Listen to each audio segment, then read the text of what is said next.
Periods எனக்கு ரொம்ப delay ஆகுது. பீரியட்ஸ் வராதனால தான் எனக்கு பாடி பெயினா இருக்கு. பீரியட்ஸ் வராதனால தான் இன்னும் நான் மூடியா இருக்கேன் அப்படின்னு சொல்ற பர்சன்ல ஒருத்தரா நீங்க.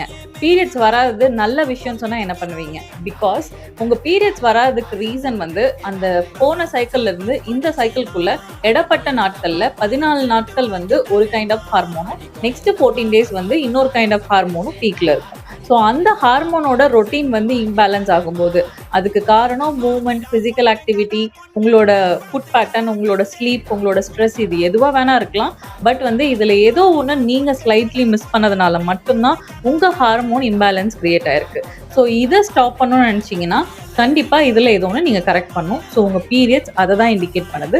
ஸோ அது ஒரு நல்ல விஷயம் தான். உங்கள் பீரியட்ஸ் டிலே ஆகக்கூடாதுன்னு நினச்சிங்கன்னா இதை கரெக்ட் பண்ணுங்கள். அண்ட் ஆல்சோ பீரியட்ஸ் ரிலேட்டடாக மட்டும் இல்லை, உங்களுக்கு இருக்க ஏதோ ஒரு க்ரானிக் இஷ்யூவோ இல்லை உங்கள் ஹெல்த் ரிலேட்டடாகவோ நிறைய விஷயங்கள் தெரிஞ்சுக்கணும்னு நினச்சிங்கன்னா லம் ரூட்ஸை ஃபாலோ பண்ணுங்கள்.